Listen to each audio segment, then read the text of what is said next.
순간의 선택이 10년을 좌우합니다 라고 하는 광고가 혹시 기억나십니까? 우리나라에서 이제 막 칼라 TV가 시작되는 80년대 초에 전 국민에게 각인되었던 LG전자의 전신 금성사의 광고 카피인데, 당시 한 번 사면 10년 이상 쓴다는 압도적인 내구성, 이것을 자랑하면서 가전제품 1위 선도 기업이라고 하는 자부심을 내세웠던 캠페인의 한 광고였습니다. 한 번 순간의 선택이 몇 년을 좌우한다? 10년을 좌우한다. 근데 우리의 한 번의 선택이, 우리는 신앙을 하는 사람들이기 때문에 영혼을 좌우할 수 있습니다. 내가 예수 그리스도를 만나고 예수 그리스도 안에서의 삶을 선택하는 것, 그것이 하나님 앞에서 영원한 삶을 살 수 있는 길이라고 하는 사실을 믿으시기를 주님의 이름으로 축원합니다. 그래서 믿음이라고 하는 것, 신앙이라고 하는 것, 이 믿음이라는 단어 안에 이미 선택의 의미가 함께 들어져 있어요. 내가 믿는다, 믿지 않는다, 이거는 내가 선택할 수 있는 의미가 함께 포함이 되어 있는 거예요. 그래서 내가 아무개를 신뢰한다, 아무개를 신뢰하지 않는다, 이거는 내가 선택하는 거죠. 그리고 그 사람이 내게 어떤 행동을 했는데 그 행동을 보면서 어떤 사람은 저 사람은 신뢰할 만한 사람, 또 어떤 사람은 그래도 좀 이렇게 생각할 수 있잖아요. 그 상황 속에 믿음이라는 단어 자체 안에는 이미 우리의 선택이 함께 포함이 되어 있는 겁니다. 내가 예수를 믿기로 작정했다라고 하는 이 믿음이라고 하는 그 자체 안에는 우리의 선택이 함께 포함이 되어 있고, 이 또 성경에는 우리에게 믿음은 뭐라고 표현하죠? 하나님이 주시는 선물이다, 이렇게 표현되어 있잖아요. 선물은 주신 자가 있고 받는 자가 있어요.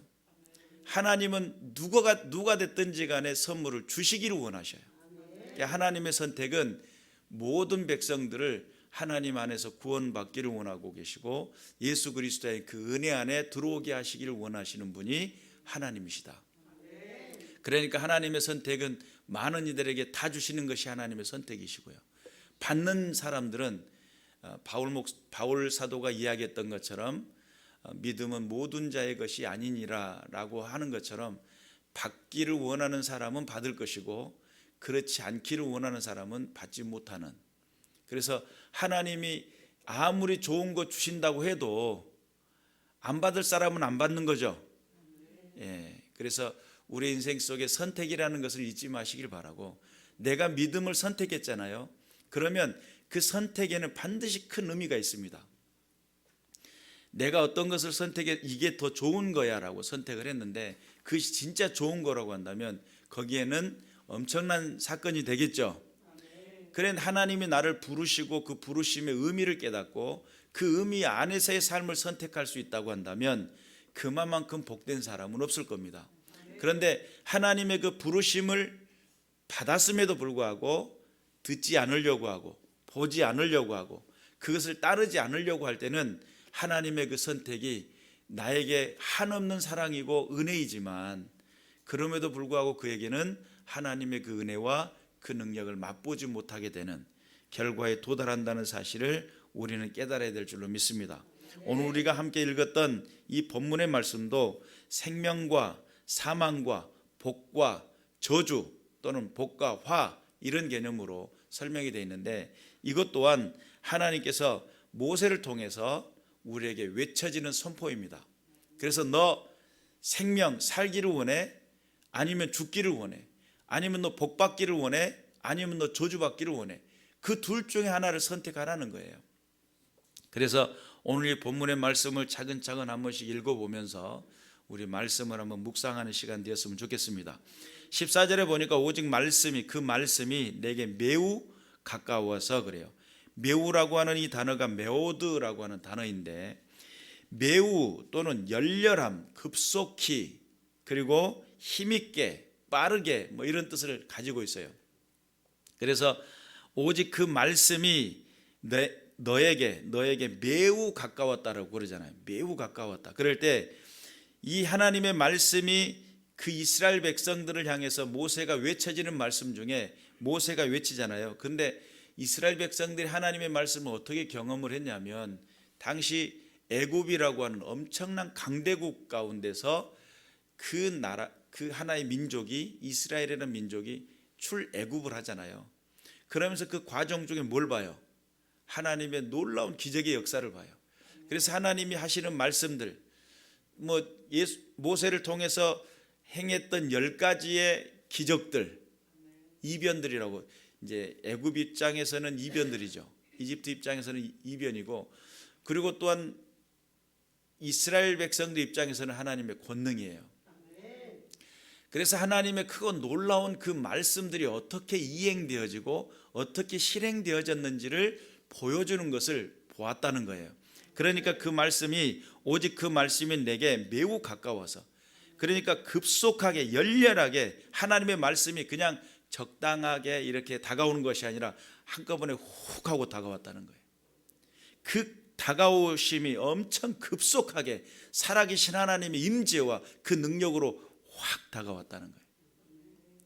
그러니까 그들이 보는 입장에서 이 말씀은 우리가 성경을 읽고 있는 출애굽도 해보지 않은 저와 여러분이 읽고 있는 말씀과 다를 수 있겠죠. 생동감이 다르겠잖아요. 현장에서 경험한 사람과 경험하지 못한 사람, 어떤 사고 현장에 있어서 그걸 직접 눈으로 본 사람, 그리고 그 사고 현장 속에 엄청난 사고가 일어났는데 뉴스를 통해서 본 사람, 차이가 있을 거 아닙니까? 우리는 몇 번을 거쳐가지고 들은 사건이고 그리고 또한 우리가 깨달은 것은 예수 그리스도의 복음 안에서 깨달은 것이지만 이 사람들은 현장에서 직접 목격을 했고 하나님의 말씀이 이루어지고 성취되어지고 실행되는 모습들을 눈으로 보고 귀로 듣고 온 피부로 경험을 했기 때문에 그들의 마음에 하나님을 부인할래야 부인할 수가 없겠죠. 강력한 거예요. 그래서 내 입에서 있으며 내 마음에 있은즉 그래요. 여러분 한 사람이 어떤 사건을 만나도요 그것이 자랑하고 싶잖아요.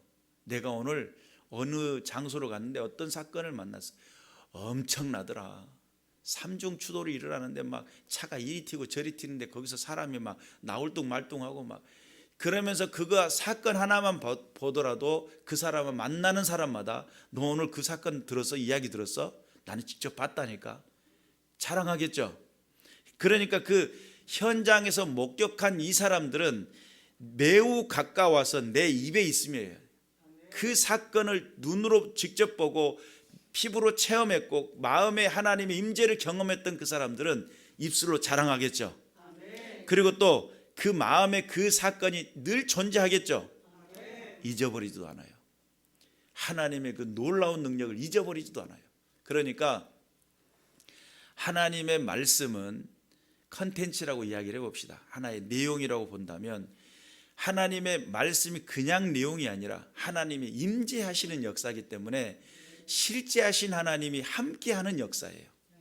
놀라운 역사죠. 그러니까 단순히 내용으로만 지식의 전달이 아니라 하나님의 임재를 통해서 경험하는 내용이기 때문에 그 내용이 그들의 입술에 자랑이 되고 그들의 마음에 존재하게 되는, 그래서 출애굽 현장을 통해서 통과하고 나중에 홍해를 건넌 다음에 그 사람들은 간증하겠죠. 너네들 이 홍해가 이렇게 갈라져 가서 거기를 통과할 때 통과해 봤어? 안 했으면 말을 하지 마라 이러면서 그것을 통과한 사람은 그 통과하는 동안에 그 물벽이 생기고 그것을 통과했던 사람은 얼마나 소름이었겠지 않습니까? 엄청난 일이잖아요. 지금 물고기는 물속에서 지나가고 있는데 눈이 마주쳤어요. 물고기가 기분 나쁘다고 저리 가는 모습을 보면서 그거 봤어? 나는 봤다니까. 그 현장감이라고 하는 것은 이루 말할 수가 없어요. 그리고 광야 40년 동안 살아가는 동안에 자기 자식들을 낳았을 거 아닙니까? 40년을 사는 동안 자식들을 낳았을 텐데 자식들한테 뭐라고 이야기하겠어요? 아빠는 홍해를 건넜다니까. 거기에서 엄청난 사건을 보았다니까. 낮에는 불기둥, 구름기둥, 불기둥이 홀랑 타져 죽죠. 낮에는 구름기둥, 밤에는 불기둥.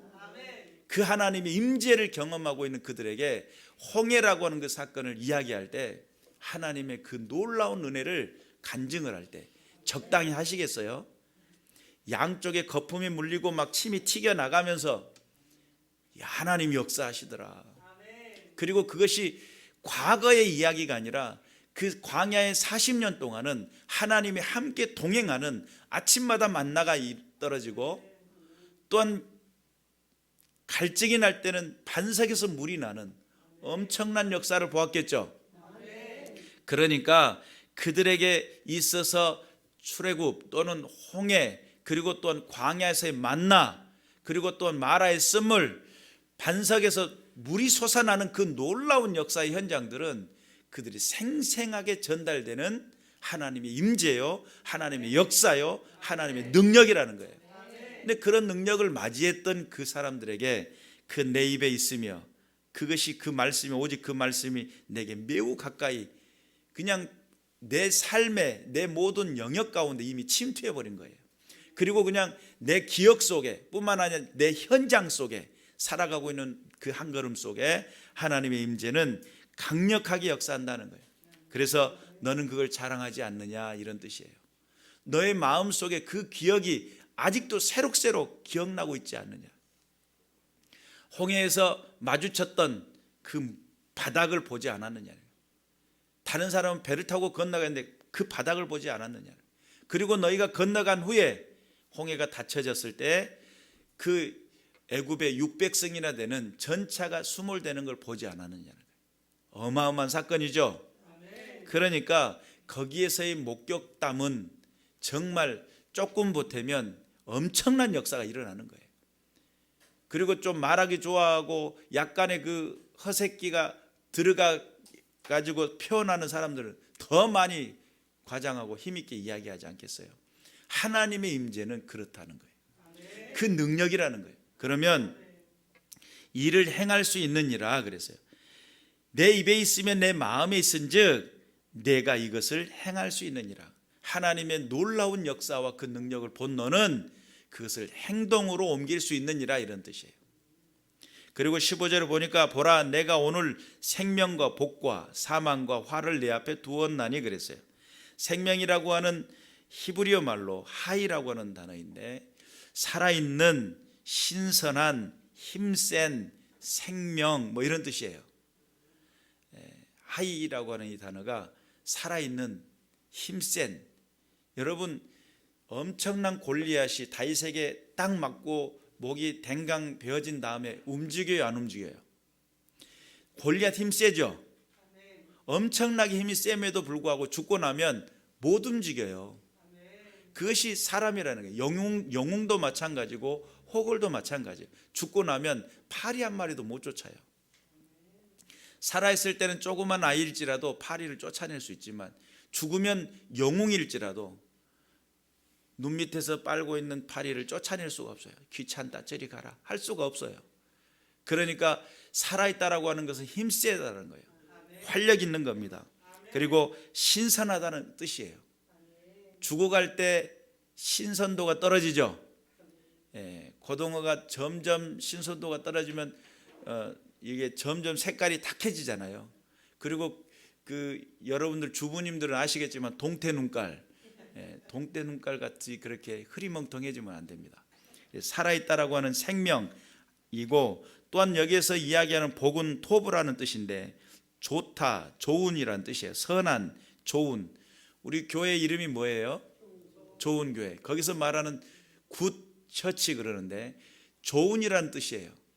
토브라는 뜻이 좋은이라는 뜻인데 하나님께서 창세기에 세상을, 천지를 창조하신 다음에 여섯째 날 심히 매우도 좋았더라. 토브 그래요. 매우도 토브 그래요. 매우 좋았더라, 심히 좋았더라라고 할 때 그렇게 표현을 해요. 토브라고 하는 이 단어가 하나님이 천지 창조를 하나님의 뜻과 하나님의 법칙으로 세상을 딱 창조한 다음에 하나님께서 뭐라고 말씀하세요? 매우 좋았더라 할 때 그 토브예요. 그리고 성경에 보니까 또 토부가 사용되는 단어가 아주 풍성합니다. 사람들에게도 사용되고 모든 것에 사용이 되지만 이 토부라는 단어는 하나님께서 사용하시는 단어로 해석을 한다면 하나님이 창조하셔서 만들어 놓으신 상태가 가장 토부한 상태예요. 이해가 되시죠? 창세기 2장 18절에 보니까 독초하는 것이 좋지 아니하다. 사람이 홀로 지내는 것이 좋지 아니하다. 어떻게 하라는 거예요? 그래서 갈빗대를 뽑아 가지고 만들어 놓은 것이 뭐예요? 여자. 또 내 살과 같고 뼈 같다 이렇게 표현했던 여자. 그래서 하나님께서는 창조의 섭리 가운데 독초하는 것은 좋지 않다라고 할 때 하나님의 그 토부를 사용했어요. 좋지 않다. 그러면 하나님의 원칙적인 하나님의 창조 원리는 짝을 만들어라 이런 뜻과도 같은 개념이에요. 그리고 창세기 24장 16절에 보니까 이삭의 아내 리브가가 심히 아립답고 남자를 가까이 하지 않는 처녀였더라 이렇게 표현할 때 여기에서 심히 아립답다라고 할 때 토부라는 단어를 사용했어요. 그러면 그 여인이 심히 아립다우니까 눈, 코, 입 이런 모습의 아리따움이 아니에요. 물론 얼굴도 이뻤을 거예요. 네. 그런데 여기서 아리따움은 그가 남자를 만나지 아니하는 하나님의 창조 원리 안에 만들어진 그 상태, 처녀인 상태에 관계된 토부예요. 또 뿐만 아니라 신명기 10장 13절에 보니까 내 행복을 위하여 라고 하는 말씀이 있어요. 신명기 10장 13절 한번 읽어보겠습니다. 우리 성경 한번 펴보서 신명기 10장 13절 다 같이 시작. 내가 오늘 내 행복을 위하여 내게 명하는 여호와의 명령과 규례를 지킬 것이 아니냐라고 할 때 내 행복을 위하여라고 하는 이 단어가 토부예요. 그러면 이 토부라는 개념이 여러 군데 써지죠. 좋다는 개념도 있고 선하다는 개념도 있고 아립답다, 아름다운이라는 개념도 있고 오늘 행복이라는 개념도 함께 들어있어요. 그러면 토부라고 하는 이 개념이 하나님이 창조하신 창조의 섭리에 따라 하나님의 은혜, 오늘 또 이 본문처럼 명령과 규례를 지키게 되면 그 명령 안에서의 삶을 사는 것이 결국은 뭐라는 거예요? 토부라는 거예요. 사람은 하나님을 떠나서는 살지 못합니다. 목사님 좀 잘못하시는 거 아니에요? 예수 안 믿고 잘 사는 사람 얼마나 많은데요. 한 번 죽는 것은 정한 것이요 그 후에는 심판이 있으리니. 우리가 믿는 것은 이 땅이 전부가 아니죠. 대부분의 많은 사람들이 이 땅이 전부라고 생각하니까 안 믿고 그냥 대충 살아도 잘 살더만 이렇게 생각을 해요. 그런데 예수 그리스도를 믿는 이유는 이 땅의 삶이 전부가 아니에요. 하나님 앞에 심판받는 날이 반드시 찾아온다는 사실을 믿으시길 바라요. 그래서 그 하나님 앞에 섰을 그날에 심판하시는 그분이 우리에게 믿음의 칭호로 착하고 충성된 나의 종아 너의 그 땅에서의 그 수고를 그치고 이곳에 와서 쉬어라 라고 하는 영원한 하나님 나라가 소개가 되고 그곳에 그 천국에 들어가는 믿음의 군사들이 되시기를 주님의 이름으로 축원합니다. 행복이라는 단어도 토부라는 단어를 사용해서 썼습니다. 그래서 오늘 이 생명, 살아있는 신선한 힘센 생명이라고 하는 이 단어가 복이라는 개념, 좋은 것, 선한 것, 아름다운 것으로 같은 개념으로 연결되어 있어요. 그것은 하나님의 단어예요. 하나님께서 가장 최상위급으로 사용되는 단어라는 사실을 우리는 알아야 돼요. 그래서 하나님께서 생명과 복이라고 하는 거 하나님이 만드신 단어고 하나님이 세워나가는 창조의 단어고 만들어가는 단어라고 한다면 그 다음 단어 사망, 마메트라고 하는 이 단어는 죽음, 죽은, 멸망 그리고 또한 전염병 같은 그런 개념으로 기록이 됐어요. 여러분 사망이라는 것이 사실은 살아있으니까 나는 살아있는 거 이렇게 생각하잖아요. 태어나는 것과 좀 다른 측면에서 생각을 해보자면 사람이 태어남과 동시에 죽어가는 겁니다. 죄송스러운데 죽어간다기 죄송스러운데 태어남과 동시에 사람은 시한부 인생이에요. 당신은 3개월밖에 못 삽니다. 이것도 시한부지만 우리는 태어남과 동시에 뭐 하기 위해서 가는 거냐면 죽음을 향해서 가요. 어떤 사람은 밥을 먹다 죽을 수도 있고, 어떤 사람은 사랑하다 죽을 수도 있고, 어떤 사람은 설교하다 죽을 수도 있고, 어떤 사람은 병 중에 죽을 수도 있고, 어떤 사람은 내가 어떤 불의의 사고를 만나 죽을 수도 있어요. 죽음이라는 것은 우리는 알지 못해요. 언제 죽을지 몰라요. 그러나 사람은 한 번 태어나서 죽는 것은 정한 것이요. 그 후에는 뭐가 있다고요? 심판이 있으리니. 그러니까 인생은 내가 아무리 이 땅에 잘 살고 최선을 다해 살고 풍성하게 살고 그래서 이 땅의 모든 재물을 다 모아도 빈손으로 왔다가 어떻게 가죠? 빈손으로 가요. 공술에 공수거예요. 그리고 놓고 간 거 자손들에게 나눠줘요. 좋게 나눠줄 수도 있고 나쁘게 나눠줄 수도 있고 못 나눠주고 빚만 남기고 갈 수도 있어요. 그러니까 인생이라는 것이 참 허무합니다. 그런데 우리가 복음이라고 하는 하나님의 말씀, 그 말씀 안에 산다라고 하는 것은 이 죽음과는 관계없는 하나님의 은혜라고 하는 사실을 믿으시길 바랍니다. 사망과 화라고 하는 이 단어는 나쁜, 역경, 고난, 사악한, 해로운 상처 뭐 이런 뜻을 가지고 있어요. 그래서 화를 입는다라고 하는 것이 불의의 사고를 통해 상처를 입을 수도 있고 어떤 만남과 관계 속에 상처를 입을 수도 있고 그 다음에 내가 역경과 고난을 당할 수도 있어요. 그런데 문제는 오늘 이 사망과 화라고 하는 개념은 같은 맥락에서 서로 연결이 되어 있어요. 이것은 하나님께서 폐하시는 단어예요.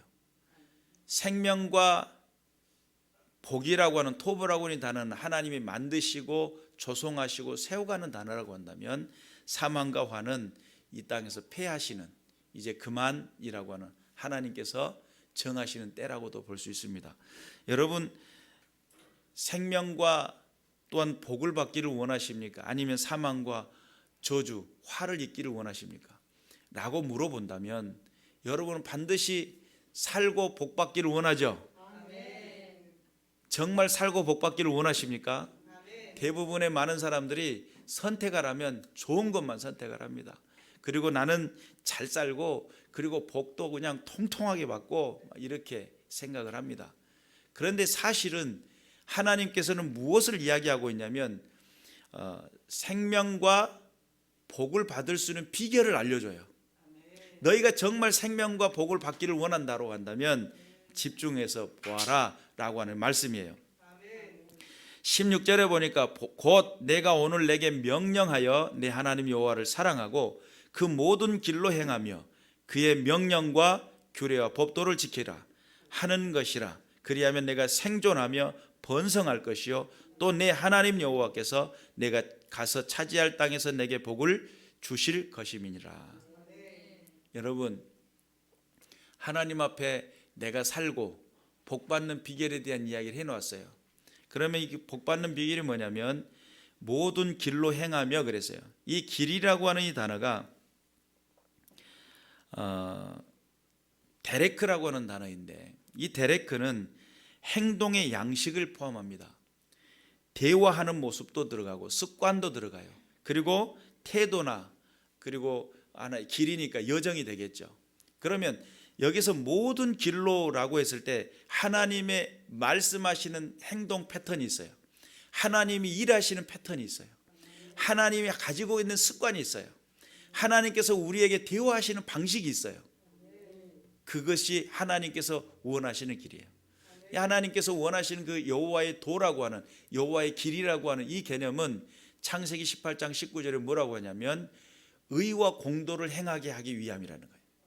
여기서 의와 공도라는 것이 공의와 정의라는 개념이거든요. 그러면 공의라고 하는 것은 하나님께서 공평하다는 뜻이고 또한 공의롭다라고 하는 그런 뜻인데 그것을 정의라는 개념은 그것을 이행되어지는 모습이에요. 이게 한마디로 같은 단어의 개념인 거죠. 하나는 이론이고 하나는 실제인 거죠. 그렇게 봤을 때 하나님의 길은 하나님께서 이야기하는 스타일, 대화하는 스타일이 있어요. 못난 사람 멸시하지 않아요. 잘났다고 추켜 세우지 않아요. 공평하십니다. 하나님은 모든 사람을 다 끌어안으시기를 원하세요. 악인에게나 선인에게나 동일하게 해를 준비하시는 하나님이세요. 그리고 동일하게 비를 준비하시는 하나님이에요. 모두 다 똑같은 기회를 주시는 분이세요. 그래서 하나님의 복음은 차별이 없다. 유대인이나 헬라인에게나 차별이 없는 하나님의 복음이에요. 그러니까 이 차별이 없다라고 하는 개념이 하나님의 공의롭다라고 하는 개념과 같은 개념이에요. 그러면 하나님은 사람을 대할 때도 인격적으로 대하세요. 어떤 사람한테는 무섭게 대하고 어떤 사람은 아주 그냥 온유하게 대하고. 사실은 하나님 앞에 죄를 지으면 내 마음속에 무서움이 들어오는 건 사실입니다. 그러나 하나님은 동일하게 다가오는데 죄인으로서는 하나님을 보고 살 자가 없기 때문에 죄를 도말하시는 분이세요. 그러다 보니까 하나님은 보여지는 부분이 어떤 부분은 무섭게 어떤 부분은 착하게 뭐 이렇게 우리의 느낌인 거죠. 하나님은 어제나 오늘도 동일하신 분. 그러니까 하나님 앞에서 내 양심이 찔려가지고 스스로가 하나님을 두렵게 여겨지는 것이지 하나님은 동일하신 분이세요. 그래서 하나님께서 우리에게 보여주시는 방법이 한결같습니다. 그 모습 속에 요나 앞에서 보여주셨던 하나님의 모습이 있어요. 좌우 분변치 못한 자가 12만여 명이요 육축도 많이 있나니 가축도 많이 있나니 이것을 아끼는 것이 어찌 합당치 아니하겠느냐라고 요나서 4장 11절 말씀에 그렇게 말씀하세요. 그러니까 니느웨라고 하는 이 성을 요나는 멸망했으면 좋겠는 거예요. 저 이방의 땅 아주 그냥 악한 사람들, 저 사람들이 그렇게 우리를 괴롭혔는데 저 나라는 멸망해도 좋습니다. 하나님 이렇게 이야기하고 있을 때 하나님은 요나에게 설명하죠. 설득을 하죠. 야, 좌우분별치 못하는 자가 12만여 명 정도 된다. 거기는 가축도 많다. 하나님이 사랑하는 게 사람만이 아니에요. 가축도 사랑해요. 그래서 거기는 가축도 많다. 그것을 내가 아끼는 것이 어찌 합당치 않겠느냐. 내가 아낀단 말이야. 내가 저 백성들도 구원받기를 원한단 말이야. 그러니까 하나님의 사랑은 악인에게나 선인에게나 동일하게 비춰지는 하나님의 방법이에요. 그러니까 하나님의 그 모든 길이라고 하는 여호와의 여호와의 길이라고 하는 그 길은 무엇을 설명하고 있냐면 하나님의 대화의 방식, 행동의 방식, 우리를 만나주시는 방식, 모든 패턴이 다 들어있어요. 그리고 그 길로 행하며 하나님 닮으라는 뜻이에요. 쉽게 말하면 제발 좀 하나님이 너그럽게 대하는 것처럼 너희도 너그러워라. 하나님이 너를 용서해 준 것처럼 너도 용서해라. 내가 너를 사랑한 것처럼 너도 사랑해라 라고 하는 하나님의 그 방식을 우리가 배우기를 원한다는 거예요. 믿으시길 바랍니다. 그의 명령과 규례와 법도를 지켜라 하는 것이라. 그의 명령과 규례와 법도가 결국은 하나님의 말씀하시는 방법이고 하나님이 행동하시는 방법이에요. 믿으시길 바랍니다. 그래서 그러면 내가 생존하며 번성할 것이요. 생존한다는 거예요. 생존. 하나님이 나와 함께 하시는 그 생존한다는 거예요. 하나님을 떠나면 죽습니다. 그런데 하나님이 나와 함께 하시면 이 땅에서의 삶도 하나님이 함께 하시는 은혜 가운데서의 삶이지만 죽어서 영원한 하나님 나라 가기까지 그것이 생명이라고 하는 번성이라고 하는 그 개념을 믿으시기를 주님의 이름으로 축원합니다. 그래서 내 안에서 오늘 이 본문의 말씀의 가운데 내 하나님 여호와께서 내가 가서 차지할 땅에 가서 내게 복을 주실 것임이요 그래요. 하나님께서 번성케 하시는 그 은혜 가운데 우리가 그 풍성한 삶의 자리에 내가 터전을 일구고 그것이 내 것이 되는, 인생에 많은 사람들이 열심히 노력하지만 내 것이 아닌 경우가 많아요.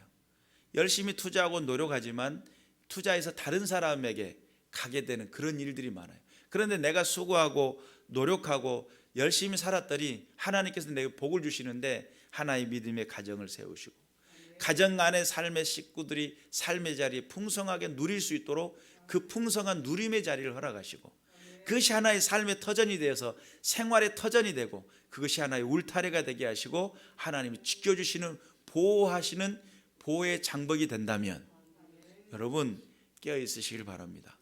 하나님의 그 원하시는 그 모든 그 길 가운데 삶을 선택하시길 바라고 주님께 영광을 돌려드리시기를 주님으로 축원합니다. 그래서 17절에 보니까 그러나 내가 만일 내 마음을 돌이켜 듣지 아니하고 유혹을 받아 다른 신들에게 절하고 그를 섬기면 그래요. 마음을 돌이켜 듣지 않는다. 듣는다라고 하는 이 단어가 그 단어 속에는 지적으로 듣는다라는 뜻이 있어요. 지적으로. 그러니까 맹목적으로 듣는 게 아니에요. 그 이성적으로 판단하며 듣는 거예요. 하나님의 말씀도 이성적으로 판단하며 들을 수 있어야 돼요. 뿐만 아니라 악한 영 어둠의 권세도 내게 다가와서 이성적으로 지적으로 나를 자꾸 유혹을 해요. 그러니까 내 마음 안에 들어갈 것이 무엇이냐를 내가 선별하는 거예요. 여러분의 마음이 얼마나 중요한 줄 아세요? 여러분 마음 먹기 달라져요. 내가 마음 먹는 대로 인생이 달라져요. 그래서 삶의 모든 상황 자체가 달라지고 하나님 안에서의 삶의 기준이 달라져요. 그래서 인생 속에서 성공을 추구하는 사람들은요 끊임없이 자기 자신을 마인드 컨트롤해요. 스스로 내 자신을 할 수 있다라고 자꾸 부추겨줘요. 정찬성 이야기를 저번에 전에 제가 말씀을 드렸잖아요. 이번 승률을 어떻게 생각하십니까? 이길 것 같습니까? 질 것 같습니까? 자기는 진다는 말을 못한다는 거예요. 왜요? 진다고 말하는 순간 내 자신이 듣는다는 거예요. 질 수도 있을 것 같으니까 라고 하면 내 의식이 그걸 깨닫고 있는 순간 나는 그 순간에 질 수밖에 패배할 수밖에 없는 요인이 거기 생긴다는 거예요. 나는 무조건 이긴다. 설령 내가 분명 그 힘에서는 밀릴 수도 있겠지만 그 상황에 그 경기는 반드시 이긴다 이렇게 설명한다는 거예요. 세상 법칙을 가지고 살아가는 많은 사람들도 성공하고 싶고 승리하고 싶을 때는 절대 진다는 말을 실패한다는 말을 하지 않고 도전하는데 믿음의 사람들이 낙담하고 좌절하고 유혹에 넘어가고 실패하고 그러게 되면 어떻게 되겠습니까? 믿음의 선포들이 일어나시기를 주님의 이름으로 축원합니다. 하나님은 살아계신다니까. 우리 가운데 역사하신다니까. 너를 지금 축복하고 계신다니까. 눈에다가 힘을 주고 이야기하셔야죠. 동태 눈깔로 축복하실 것 같기도 하고 안 하시고 이렇게 이야기하면 안 됩니다. 너를 축복하신다니까. 힘있게 선포하시는 믿음의 군사들 되시기를 주님의 이름으로 축원합니다. 그래서 유혹을 받아 다른 신들에게 절하면 안 되겠죠. 18절에 보니까 내가 오늘 너희에게 선언하노니 너희가 반드시 망할 것이라. 너희가 해찰 팔고 다른 이방인의 신들에게 절하게 되면 모세가 선포합니다. 내가 선언하노니 너희는 반드시 망할 거라는 거예요. 여러분 생명 안에서 복받고 은혜 가운데 살고 싶습니까? 하나님 닮은 삶을 사시길 바랍니다. 내가 사망에 죽을 수밖에 없는 그 덫 가운데 헤매면서 나에게는 왜 생명이 없냐고. 우리에게 생명의 동화줄을 주시고 예수 그리스도의 생명으로 인도하고 계시고 은혜 가운데 능력 가운데 우리를 부르고 계시는데 그 부르면 응답하지 않고 내 삶의 풀이 생활의 풀이만 애쓰고 있다고 한다면 어떻게 되겠느냐 이 말이에요. 하나님은 살아계십니다. 지금도 역사하십니다. 믿으시기를 주님의 이름으로 축원합니다. 19절에 보니까 내가 오늘 하늘과 땅을 불러 너희에게 증거를 삼노라. 내가 생명과 사망과 복과 저주를 내 앞에 두었은즉 너와 내 자손이 살기 위하여 생명을 택하고. 네가 정말 살기를 원한다면 생명을 택하라는 거예요. 엘리야가 그래요. 언제까지 하나님과 세상 신 앞에서 머뭇거리겠느냐. 어디로 갈지 모르는 거예요. 이제 택하라는 거예요. 그리고 갈멜산에서 기적을 보입니다. 하늘에서 불이 내리게 되죠. 우리가 하나님을 믿겠다라고 택하는 순간 하나님의 방식대로 인생을 살겠다는 결론인 거예요. 내가 이제는 주님의 뜻대로 주님이 원하시는 대로 주님 기뻐하시는 대로 인생을 살겠습니다 라고는 믿음의 결단이 되겠죠. 여러분 이제 결단하시길 바랍니다. 조금 바빠져 가지고 바빠진다고 해가지고 하나님 멀리하고 그러면 안 돼요. 하나님 앞에 원칙이 있어야 돼요. 나의 원칙은, 이 원칙은 주님을 섬기는 것. 그래서 하나님 앞에 주일 성수에 대한 목적을 걸고 인생 속에 인생을 살아가시길 바라고, 하나님의 영광을 위해 결단하고 주의 뜻을 위해 결단하고 믿음 위에 서시는 믿음의 군사들 되시길 바라고, 생명을 선택하시기를 주님의 이름으로 축원합니다. 20절에 보니까 내 하나님 여호와를 사랑하고 그의 말씀을 청종하며 또 그를 의지하라. 그는 내 생명이시요 내 장수이시니 여호와께서 내 조상 아브라함과 이삭과 야곱에게 주리라고 맹세하신 땅에 내가 거주하리라. 여러분, 하나님의 말씀을 청종하시길 바랍니다. 또 그분을 의지하시길 바랍니다. 철저하게 그분을 의지하고 또한 말씀을 청종하고 하나님을 사랑하게 되면 하나님은 우리의 생명 되십니다.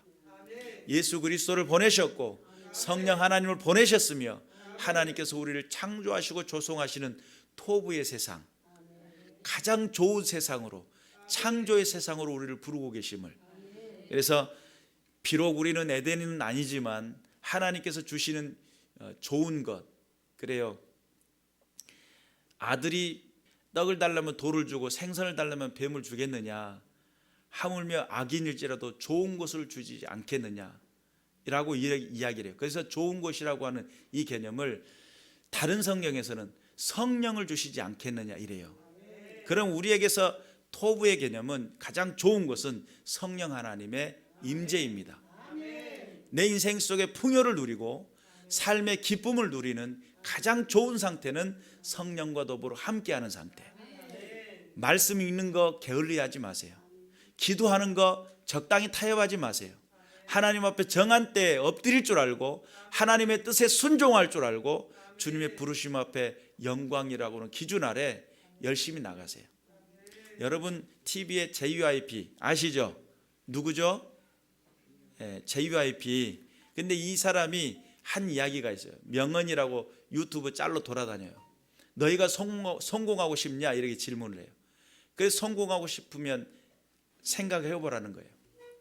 매일같이 똑같은 거 반복하면 지루해요, 안 해요? 그러니까 앞에 있는 사람이 지루해요. 그때 JYP가 그런 이야기예요. 지루하지만 그것을 계속적으로 반복하면 성공할 수 있습니다. 지금 당장은 아닌 것 같지만 계속 반복하면 장기적으로 반드시 성공한다는 거예요. 그런데 지금의 그 지루함을 때려치고 내가 좋은 거 하고 싶은 거 막 하다 보면 그 사람 하는 말로 술 먹고 담배 피고 내가 유흥을 즐기고 그렇게 인생을 허비하다 보면 결국 그 사람은 실패하게 된다는 거예요. 지금 당장은 좋을 거예요. 그러나 앞으로는 그는 그 자리는 길지 못할 거예요. 신속하게 인생이 끝날 거예요. 그러나 지금은 지루하지만, 지금은 힘들어 보이지만 계속 노력하다 보면 장차 그 사람은 계속적으로 남겨진 사람이 될 것이고 많은 사람들에게 부름받는 사람이 될 거라는 거예요. 아니, 세상 사람도 그렇게 표현하는데 예수 믿겠다고 작정한 믿음의 사람들이 쉽게 포기하고 쉽게 좌절하고 쉽게 내 삶의 하나님을 믿는 믿음의 것들을 기도하는 거 포기하고 찬송하는 거 포기하고 말씀을 묵상하는 거 포기하고 인생에 포기하고 말씀의 율법대로 하나님 사랑하는 것을 적당히 하고 멀리하게 되면 성공하겠느냐라는 그런 말씀이죠. 생명과 사망과 복과 화가 너희 앞에 있으니 너는 생명을 택하고, 할렐루야죠, 하나님의 살아계심을 믿고 의지하고 그분을 사랑하고 그분의 말씀을 힘써 지키는 믿음의 군사들 되셔서 이 어지러운 이 세대 속에 승리해 나가는, 장구하고 여러분의 생명이 지켜져 가지고 번성되어지며 많은 사람들에게 하나님이 나를 지키셨다, 하나님이 나와 함께 하셨다 고백할 수 있는 믿음의 군사들 되시기를 주님의 이름으로 축원합니다.